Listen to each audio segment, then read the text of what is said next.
जो अभियुक्त नहीं है, कन्विक्ट हैं, जिन्होंने सोच समझकर प्लानिंग करके एक पूर्व प्रधानमंत्री की हत्या की, उसको न्यायपालिका किसी रूप से फायदा दे रही हो। अपराध है जघन्य अपराध, उसके लिए आप आम तौर वाले प्रशासनिक कारणों से 6 लोगों को और एक व्यक्ति को पहले मई 2022 में रिहा नहीं कर सकते। ये ध्यान से सुने सभी संस्थान कि व्यर्थ में नहीं जाने देगा ये देश राजीव गांधी का बलिदान।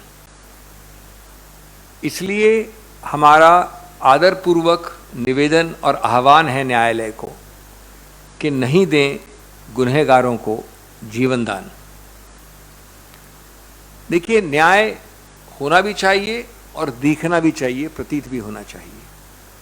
आज उच्चतम न्यायालय ने 6 ऐसे व्यक्ति जो दोषी या अभियुक्त नहीं हैं लेकिन कन्विक्टेड हैं, एक ऐसे फौजदारी कारनामे के लिए जो एक पूर्व प्रधानमंत्री की हत्या का कारनामा है।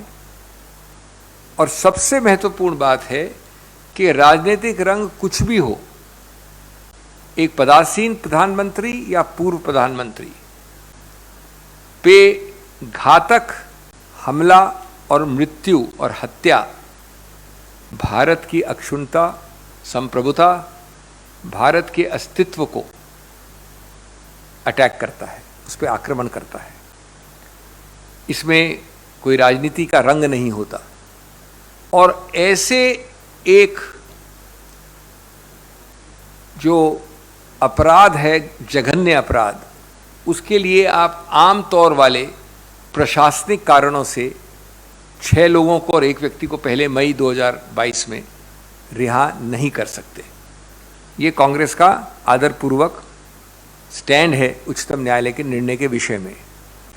देखिए, आपको पता है, सबको, पूरा देश, पूरा विश्व जानता है कि आप कोई ऐसा संदेश नहीं देना चाहते कि न्यायपालिका के एक सौहार्द्र से ऐसे घिनौने, ऐसे जघन्य अपराध के लोग जो अभियुक्त नहीं है, कन्विक्ट हैं, जिन्होंने सोच समझकर प्लानिंग करके एक पूर्व प्रधानमंत्री की हत्या की, उसको न्यायपालिका किसी रूप से फायदा दे रही हो।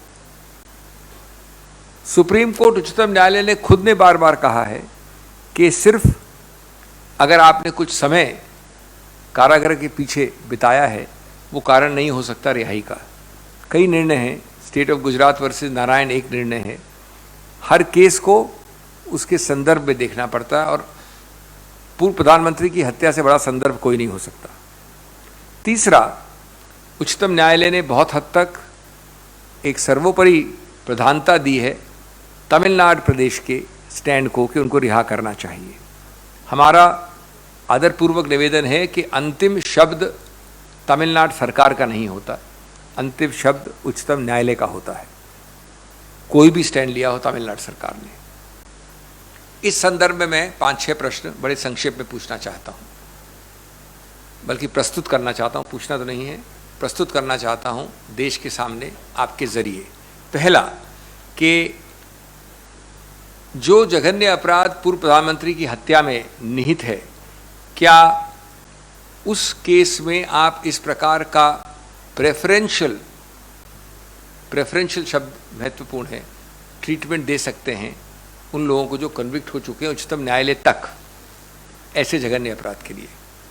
दूसरा, भविष्य में इस प्रकार के अपराध या इससे कहीं ज़्यादा, कहीं कम गंभीर अपराध, उसमें उच्चतम न्यायालय मना कैसे करेगी रिहाई का, अगर ये प्रेसिडेंट मान लिया गया तो?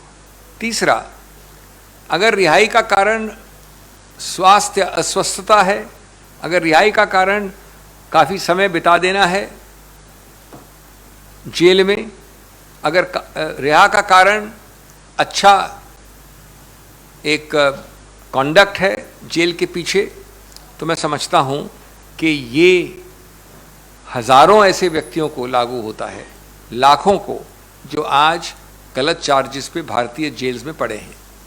उच्चतम न्यायालय किसी रूप से एक तरफ ध्यान नहीं दे सकती और उन सबको भुला दे या उनके उनकी विद्यमान होने की प्रक्रिया को इग्नोर कर सके।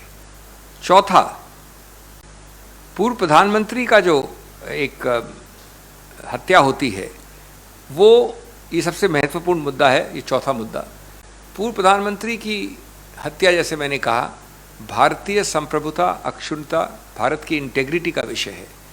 राजनीतिक रंग कोई भी हो, प्रधानमंत्री पदासीन हो या पूर्व हो, ये भारत पर आघात होता है। उसको आप आम कोई अपराध नहीं मान सकते और उसको आम प्रशासनिक कारणों से रिहाई नहीं दे सकते। ये बड़ा रोचक मामला था। पांचवा मेरा बिंदु, याचक रिहाई चाहते थे, जो मुख्य प्रतिपक्ष था प्रदेश सरकार, वो उनका समर्थन कर रही थी।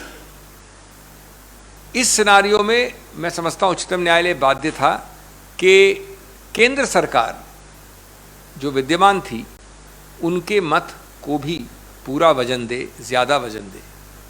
केंद्र सरकार ने कुछ भी कहा हो, लेकिन यह तो स्पष्ट है कि केंद्र सरकार प्रदेश सरकार के मत से असहमत थी। लेकिन प्रदेश सरकार के मत को इतना ज्यादा वजन देना कानूनी रूप से गलत है, जबकि केंद्र सरकार ने कभी उस मत से सहमति प्रकट नहीं की। छठा, इस परिणाम का एक बड़ा विशेष, एक बड़ा आश्चर्यजनक परिणाम भी हो सकता है इस निर्णय का, और वो आश्चर्यजनक परिणाम ये है कि प्रदेश सरकार का जो भी सुझाव होगा रिहाई का, वो करीब करीब बाध्य मान लिया जाएगा उच्चतम न्यायालय द्वारा। ये हो ही नहीं सकता, ये कानून में गलत है। और अंतिम, सबसे महत्वपूर्ण, उच्चतम न्यायालय इस बात का संज्ञान उन्होंने लिया है।